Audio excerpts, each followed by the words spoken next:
I took off every single plugin and hit play, and he went, that sounds really good. And we spent so much time making sure that what is going in the box is right, so that you don't have to go outside into the analog world to make it sound better. The problem that we have today is that because you have so many tracks and nobody commits to anything, my go-to compression has to be Vintage LA3As. The first one is on limit and the second one is on compress.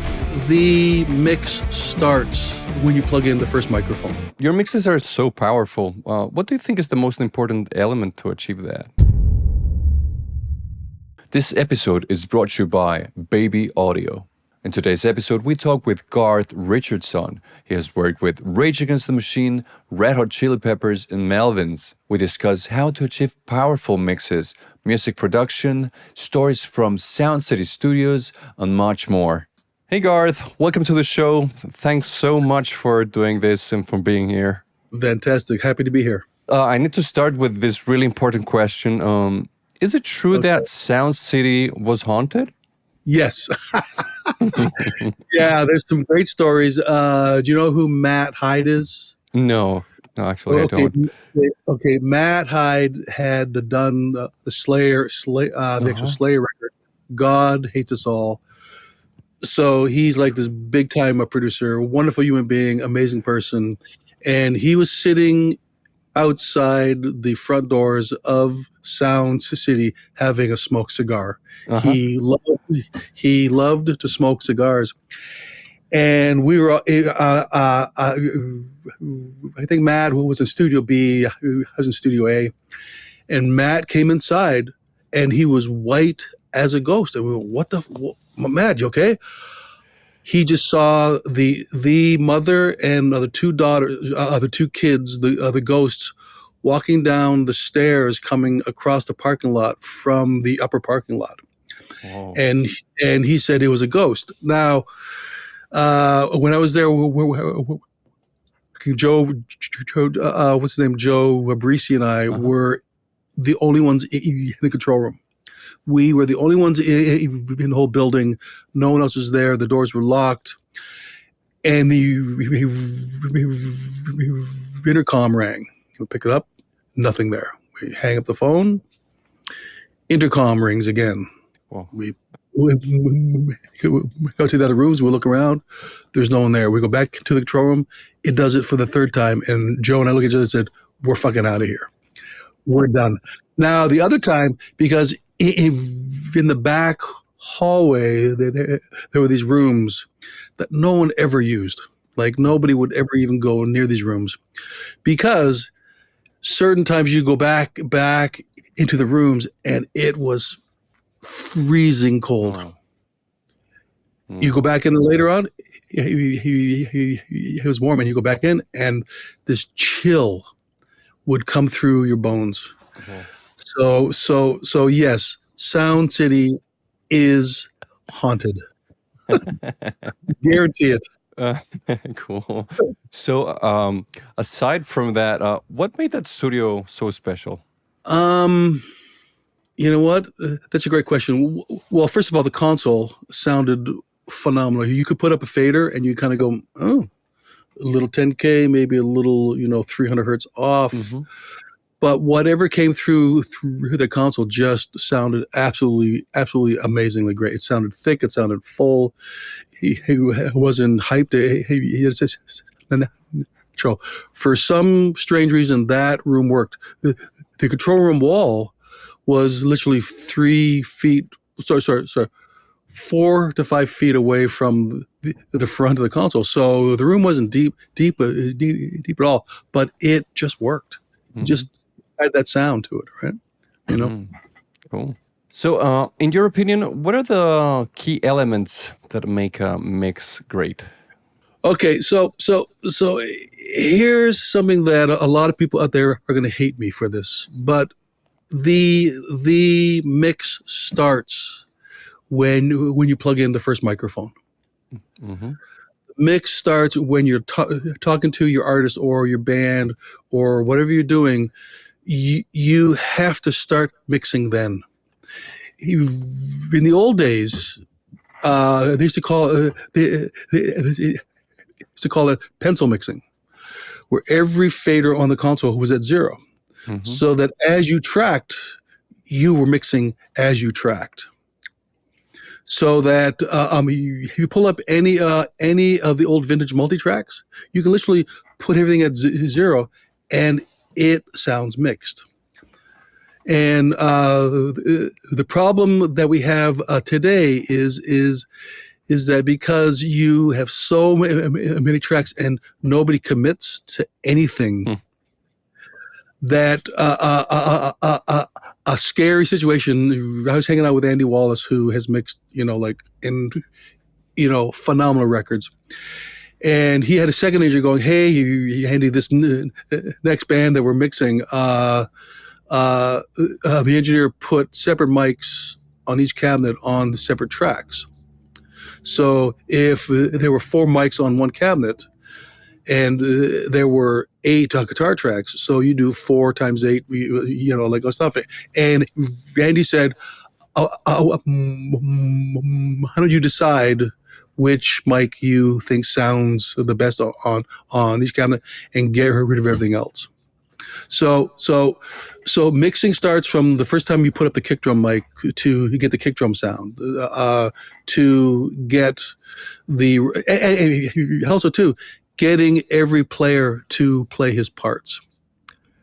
So mixing really is kind of a actual hard way, because getting everything to play in its spot, getting all the right sounds, getting the snare drum sound, the kick drum sound, the tom sound, the room sound, the bass sound.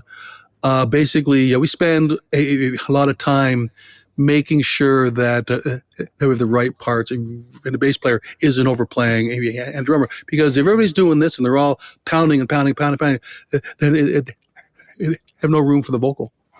And that's the most important part of everything you hear, is everything has to help enhance the singer. Have you tried Baby Audio's plugins? They're designed to inspire creativity and enhance your music production experience. From their Crystalline River plugin, offering ultra-clean reflex free of metallic artifacts, to Spaced Out, a hybrid reverb and delay workstation that combines over 50 individual effects.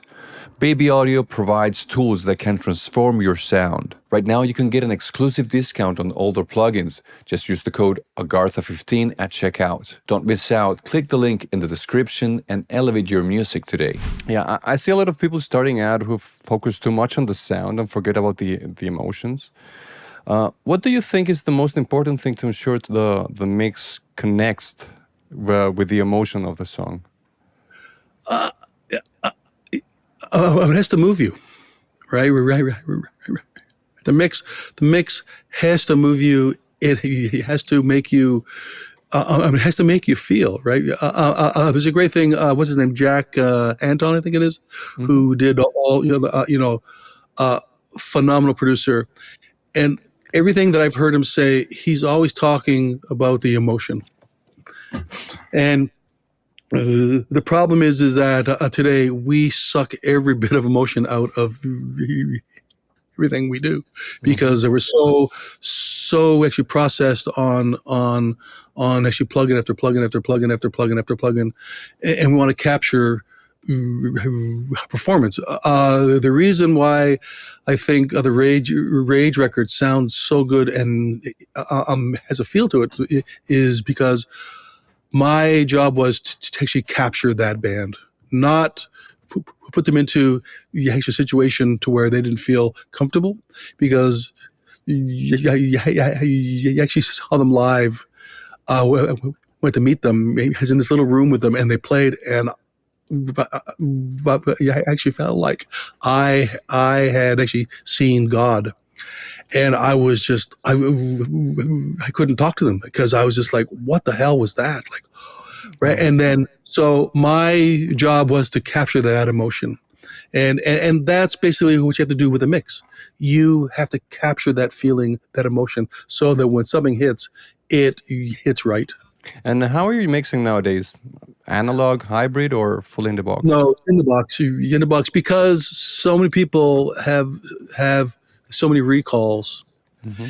and a lot of people, a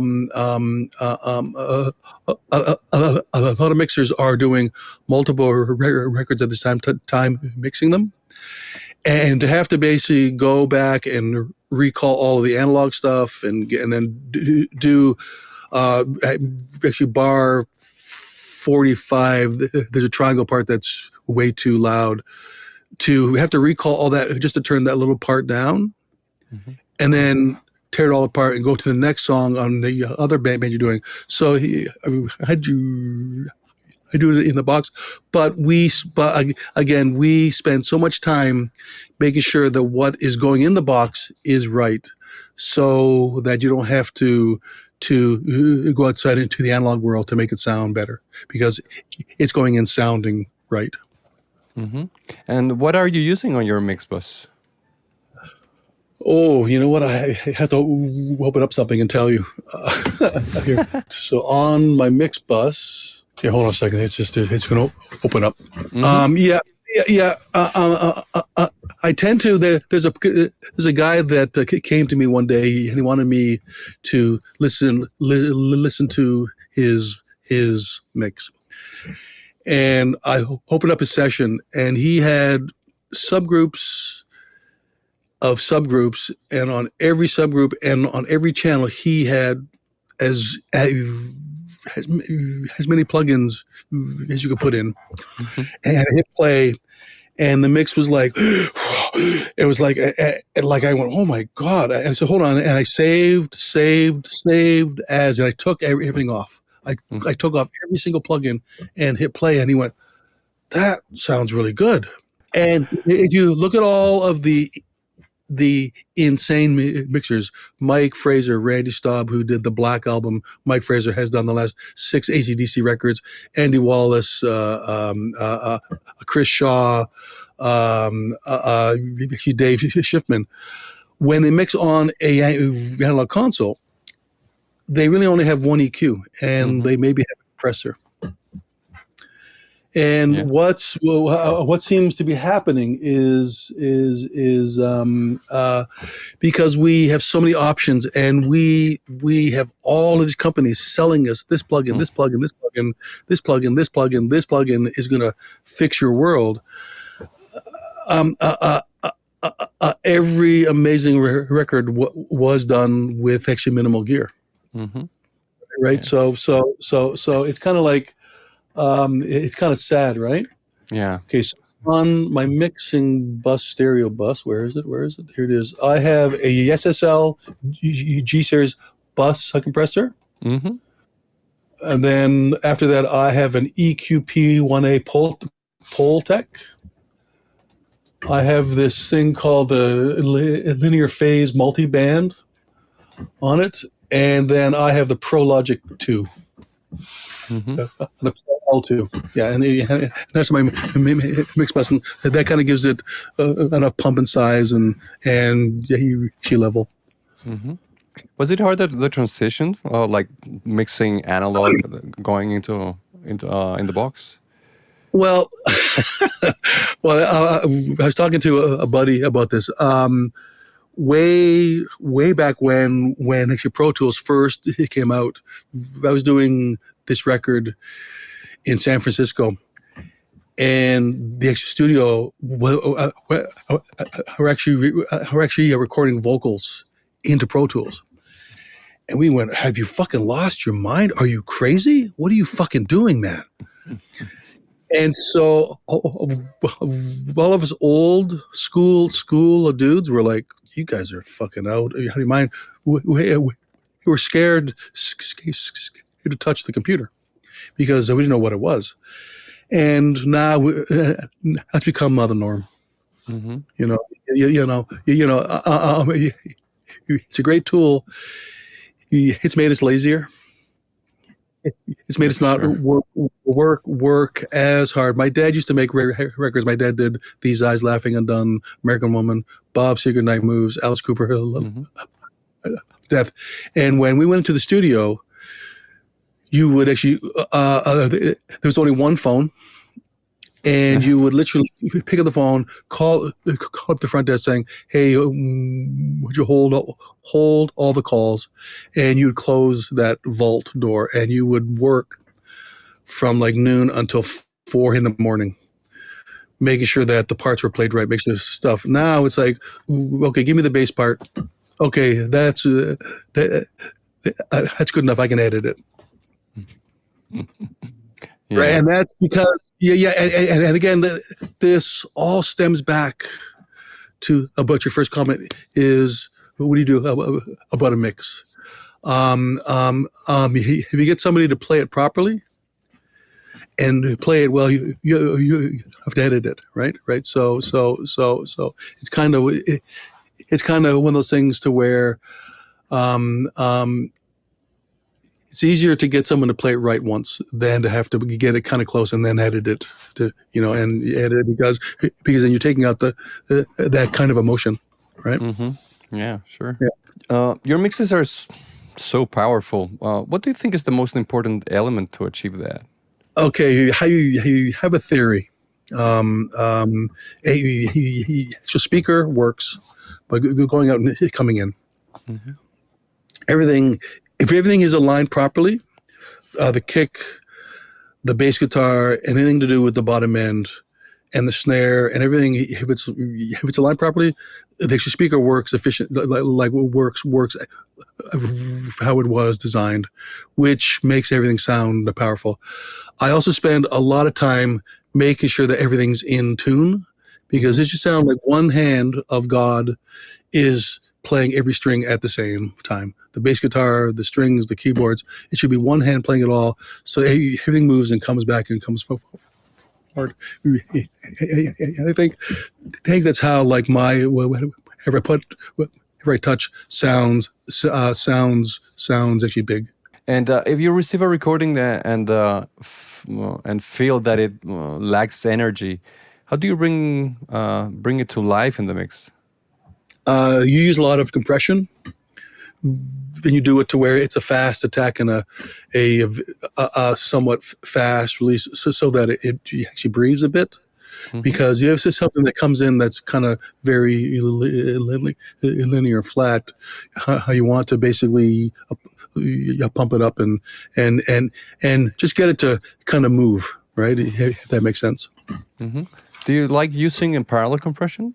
We do it all the time with drums. Mm-hmm. Yeah.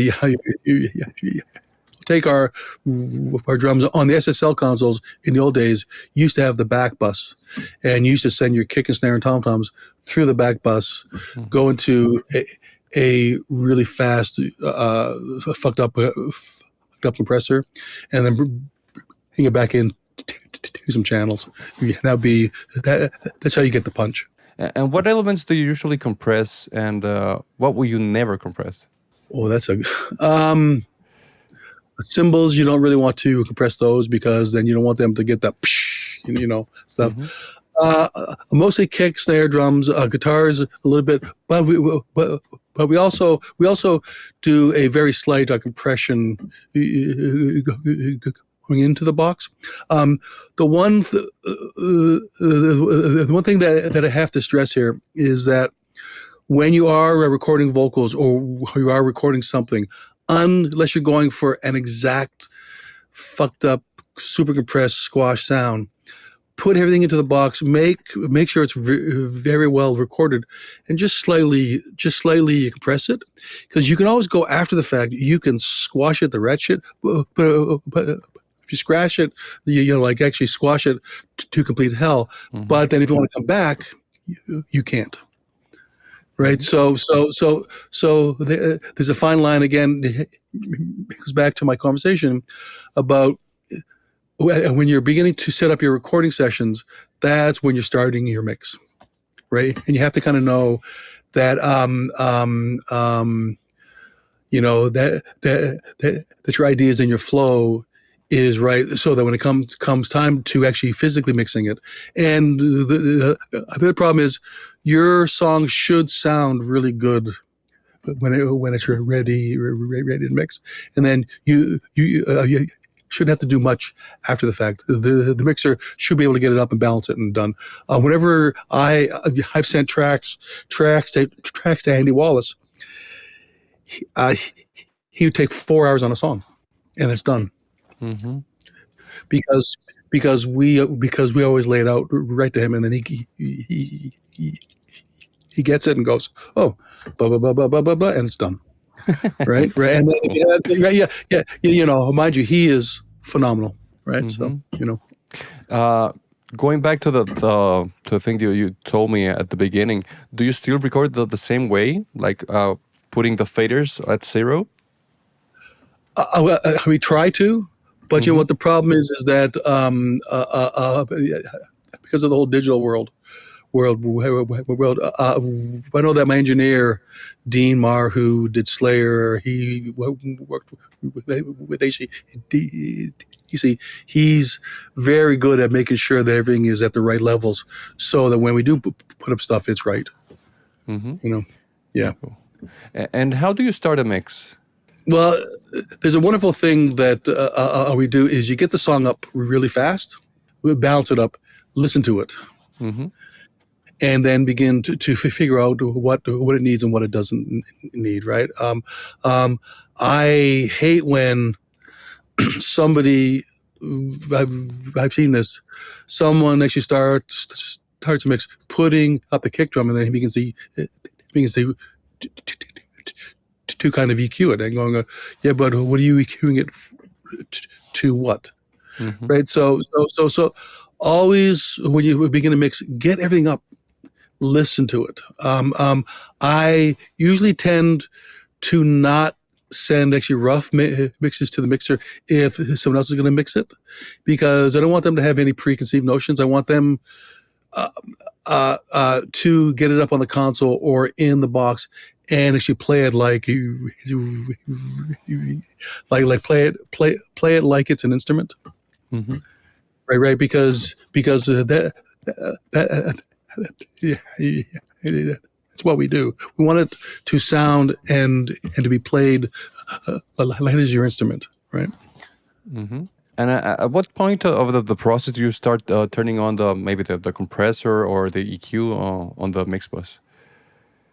We do it about halfway through. Yeah. It depends on what we're doing. Usually, when you know what it's going to sound like, you get into the songs, then you usually leave it on after like song 3 or 4. And and then because you have your template and everything's up, and you kind of, Cool. How much do you automate in your mixes? A bit, but not much. Again, it all depends. Right. Because if it's properly recorded, you have to do much. Right? And what effect do you like, or do you usually like to use on vocals? Delays, compression, little kind of distortion, like a parallel compressed, distortion, and just kind of tuck it in. You want the vocal to have a little bit of an edge.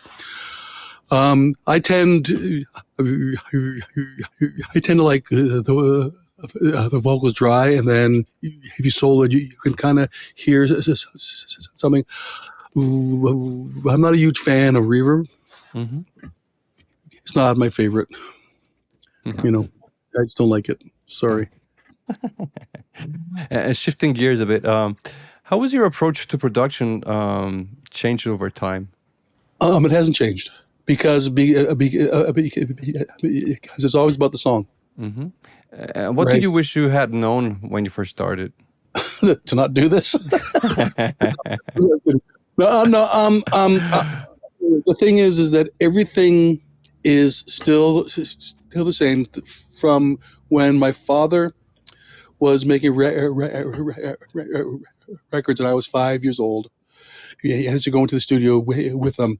It's always been about the song. It's always been about capturing that emotion. I remember him working his ass off to get to something to happen, and then as soon as the singer began singing, he went, "Oh, okay, this is done," because the most important thing about any records, you have to have the right singer.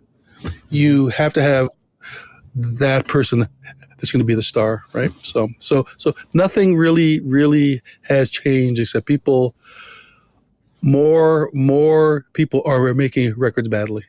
Yeah. Many productions I've seen tend to wait until the very end to record the vocals. So how can we help the singer give their best performance without putting them under too much pressure? Yeah, that I used to watch other producers when I was a second engineer, and then I became an engineer. And I used to watch. They would spend 6 weeks on getting the guitars and the bass and the drums done, and then the budget was getting shorter and shorter and shorter. And then the singer would have like a week to do all the songs. I have always, the second that you have drums and bass done, and you have a guide on guitar tracks, I get the singer to start singing, because that is the most important part of anybody's records. Right? There was a band that I was working with, and they were complaining about the vocal level wasn't loud enough. I said to them, I said, "Hey, because I was at this Bon Jovi concert, and you know the song "Living on a Prayer," and you know when it modulates, I go, "Yeah." I said, "Well, at the show, we went to the modulation, the whole band stopped. John Bon Jovi put the mic out, and everybody was singing the bass line." They went, "What do you mean?" I said, "No, they were singing the fucking vocal. It's the most important part of anything that we do." And they went, "Oh, I get it." Right. So it's you should always start vocals as soon as you possibly can. How I work is I always have the actual singer with me in a different studio doing vocals. I'll come into the other studio saying, "Oh, guys, what are you doing?" This is okay, great. You guys do that, and then I'm going to be with the singer. And I spend the same amount of time doing that as I do recording. Yeah. Do you still do mic shootouts? Oh, always, Mhm. always. What's your process for doing that? We basically put up RE20, 58, telefunken 251, Manly Gold. We put up like every mic they have here, and we just have the singer sing all the mics, and then we do the blind taste test. We go, here's mic number 1, number 2, and number 4. No one knows which one it is.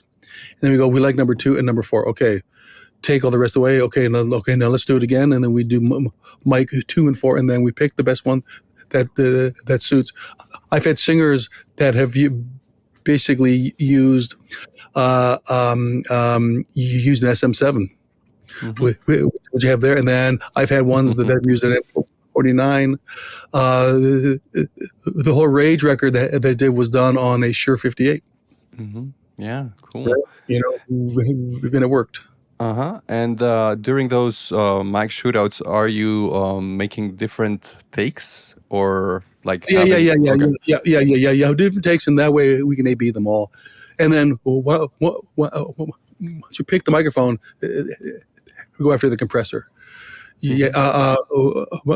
My go-to compression has to be Vintage Jelly 3As.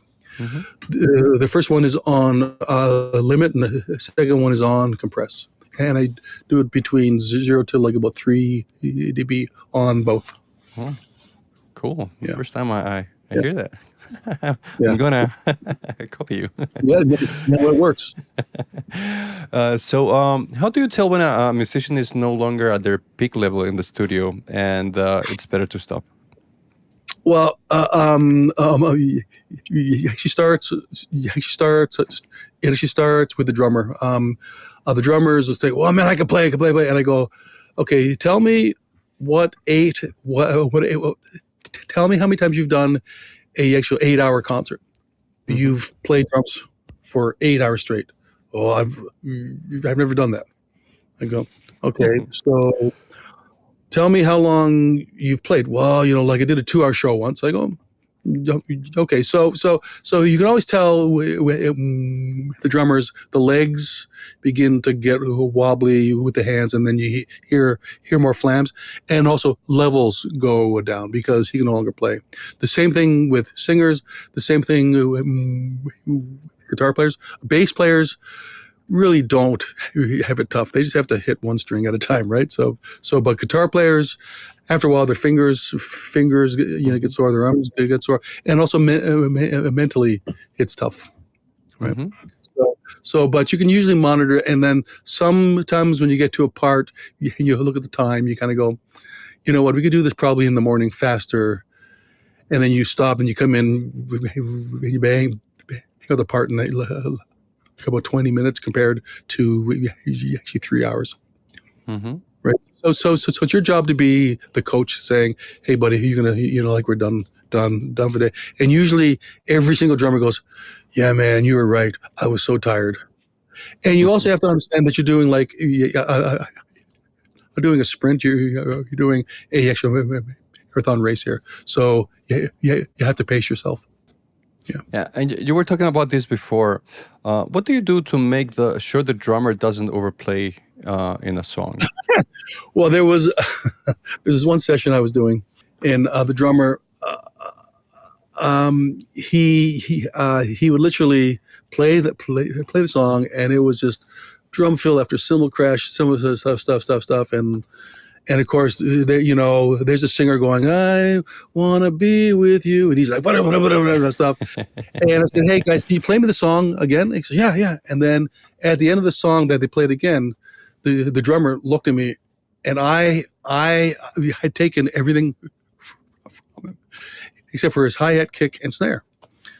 And he says, I go, dude, you got to learn how to play this first. Mm-hmm. And then I also teach other drummers, and this is something that I started with Biffy Clyro, was I had Ben, the drummer, I said, do you know the lyrics to all the songs? He said, yeah. I said, okay, when you're playing, sing along to the song, and when you're singing, you can only keep time. And then when you're not singing, there's a hole for you to play something, and then when you're singing again, go back to keeping time. And it's amazing how much the whole song all of a sudden went and just became solid. And that's, again, the whole comment again, actually mixing from the time you put up the first microphone. Mm-hmm. Yeah, I love that. Yeah. And how do you approach pre-production when the budgets are very low? You have to move fast. You have to get the song. I'm actually doing pre-pro with a band now, and they gave me other songs, and I have to go through, and I'm just making notes saying, watch out for this, watch out for that. And then you have to move fast. The biggest problem with a younger band, I find, is that they don't really listen to what they're doing. And what I do is they have these big, huge MacTac pages, like these big Post-it things. Put them up on the wall, and they say, guys, go and write every song title on each actually Post-it. And then I want you on the far left column to write down the song structure of each song. And there's 15 Post-its up along the wall. And then I said, okay, guys, tell me what you see. And they say, every song is the same. Mm-hmm. So, okay, this is where we can start.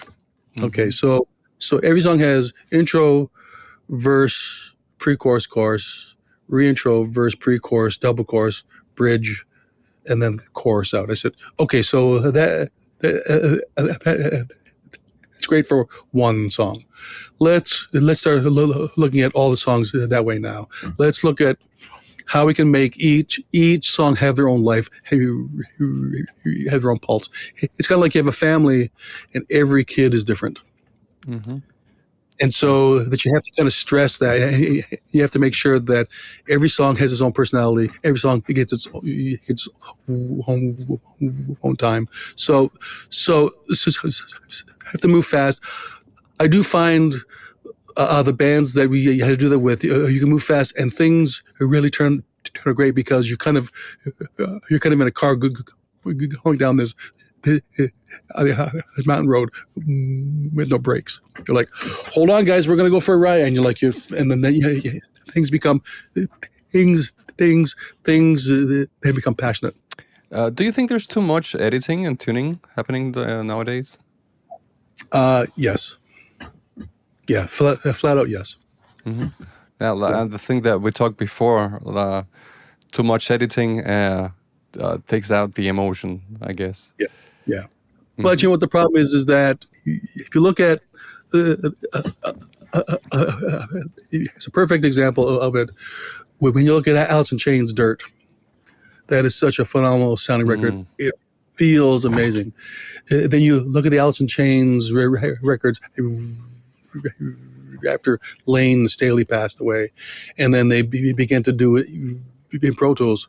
The whole vibe is different. It just sounds like every other record, right? And that's what I can explain to you.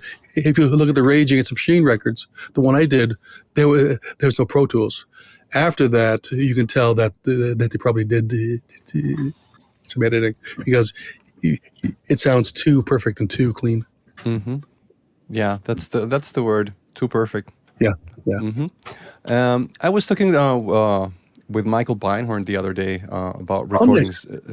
Recording Soundgarden, and he mentioned he preferred recording each instrument separately to allow for better focus. You worked with Michael recording the Red Hot Chili Peppers' Mother's Milk, right? Yeah. So did they play together as a band, or? Yeah. Basically, no. Thing was live off the floor.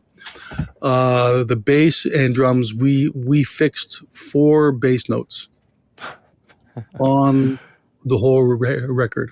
And then we overdubbed all the guitars and all the other stuff, right? But the bass, the extra drums and bass were live. But not the guitars. No. Oh, okay. Do you remember how John Frusciante's guitars were recorded? I put up a 57 and a 421. Put it in front of his computer. We put the faders and went, what a great sound. Yeah. It's kind of like Flea's bass sound. There's a great story that when I was working with Michael Wagner, who was like a huge producer in the 80s, amazing being, like what a great soul. And we're doing this band, and the band said, he want that Eddie Van Halen sound. And he said, oh. So Michael got up out of his chair, walked over to the phone, and she called Eddie. Said, hey, Eddie, are you busy? And the band's going, Michael, stop that.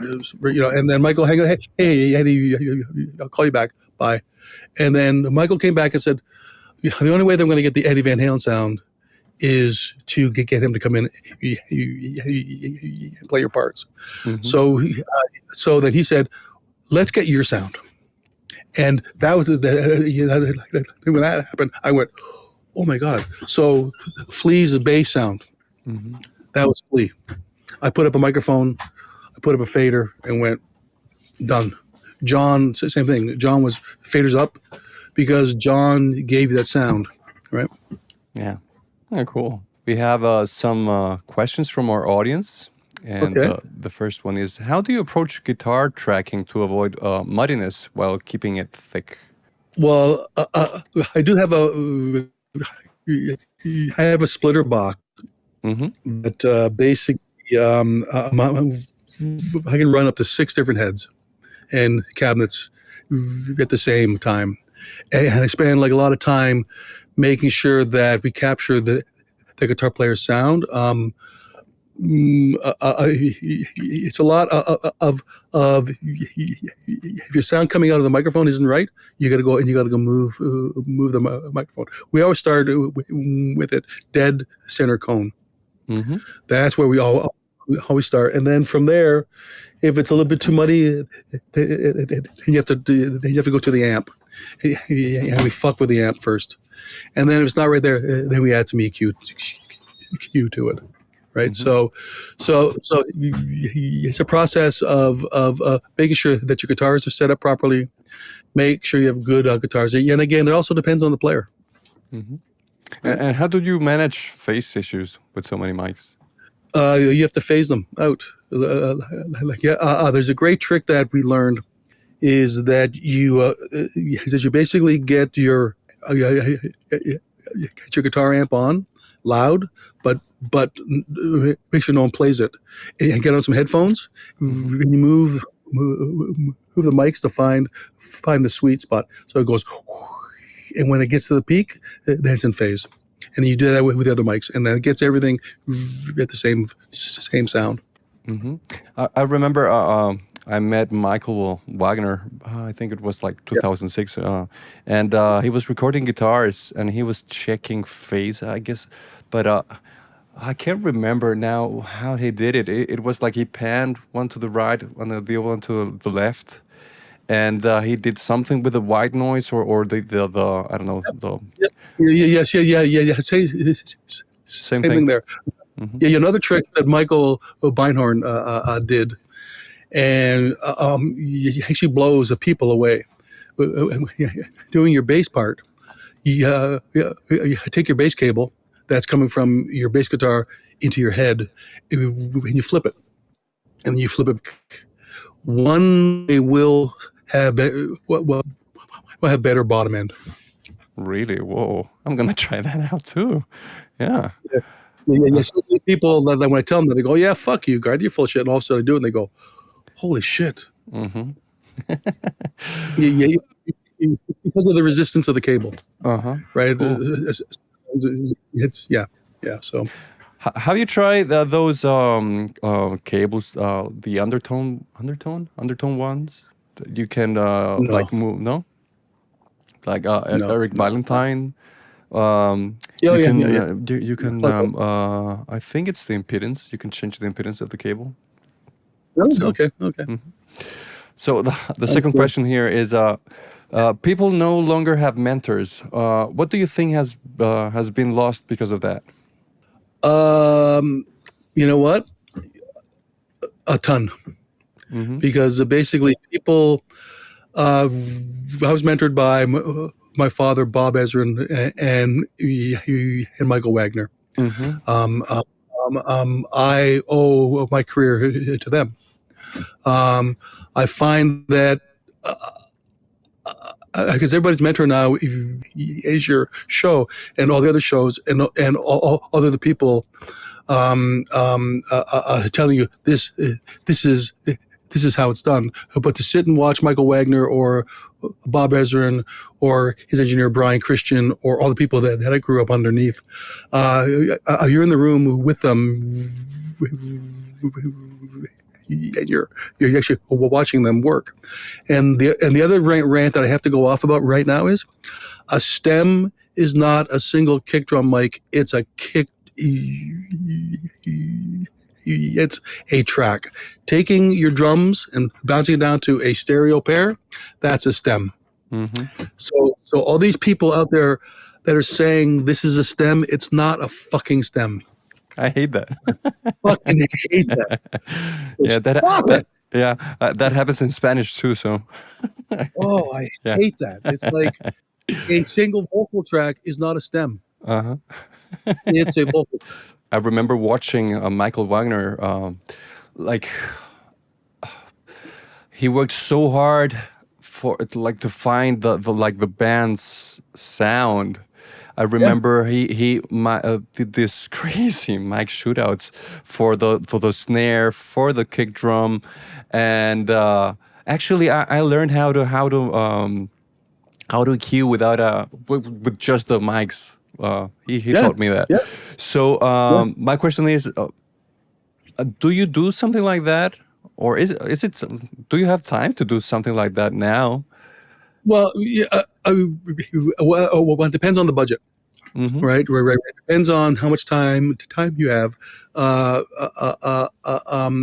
a band that I just did. I can't really give out the name yet, but we had a lot.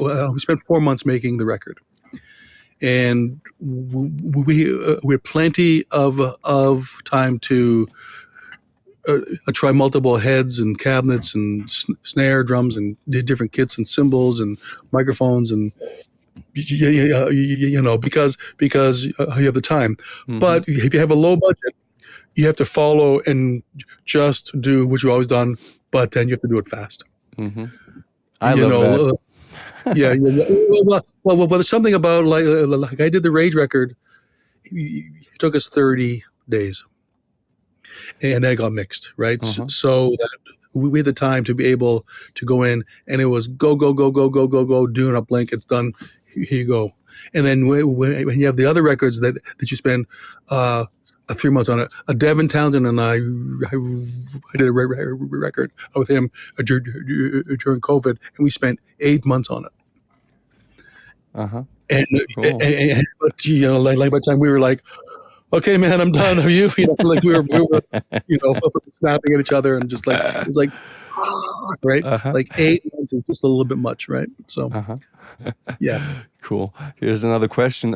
Is there anything you miss about the way albums were made in the past? Yeah, the commitment to basically excellence. The commitment to actually getting like a bass player to play in time by actually tapping on the shoulder as he's playing, going, "This is the beat. Fucking stop speeding up." Right? You're on top of the beat. Get back behind the beat. Right? So there's that romance of when I was 16, 17 years old. I got to clean my dad's studio after school, and then I'd be able to hang out at the studio. And I got to see the first Peter Gabriel record being made. And there was Larry Fast, Tony Levin, Alan Schwartzberg, Steve Hunter, Robert Fripp, Peter Gabriel, Bob Ezrin, and I forget who else was in there. But this was all live off the floor, and to see these guys playing together, and all of a sudden when it fucking hit, you were like going, holy shit. Now it's like, okay, give me the drums. The drummer doesn't want anybody in the room, and he just plays the drum parts. And then the bass player, plays his bass part, and the guitar plays the part. There's something about it's kind of like as you're playing soccer or football. Only one on the pitch. You're going to go play your soccer game, and that's it. And it's just you. And then the bass player goes out to the soccer pitch, and he plays. There's no team, right? Like nowadays it's sad. But you know what? Because the people don't know how to play. It's because of this fucking thing, right? Because he was always on their phone. Always, yeah. Right. Here's another question. How do you offer constructive criticism, I guess I'm saying that right, to a musician without affecting their confidence? You always start with something positive. You say, hey, man, that feels amazing. This part's great, but you know what? Can we look at this part? And you always say, I'm having a hard time with this part. Have you thought of looking at it like this? Because if you go, hey, and that part sucked, this was shit, right? Then again, the confidence goes down. The biggest thing that I forget is that we are dealing with, with human beings that actually have feelings. We have people that are like emotionally wrecked, because the people that are all in the music business, including myself, we're all crazy. We're all fucking insecure. We're scared. We're always doubting, right? So always going with compliment. Let's look at this part and then go back to compliment, right? Because if you go and saying this is shit, this is horrible, this sucks, then you're gonna, it's done. Of all the records you've worked on, which one would you like to be remembered for, and why? I don't know. That's like saying, which is your best kid, right? I ask that question a lot. It's like, oh, okay, which kid do you have to throw overboard, right? They're all good. Every single record's different Hmm. because because of the personalities of the band. I, I can tell you certain bands we had a blast, and then there are certain bands that you kind of go, I never want to talk to you again. That's just the way it is, right? Garth, thank you so much for taking the time to do Right. this. I had a great Yeah. time. Good. Hope you got some new tricks, maybe. Mhm. A lot of them.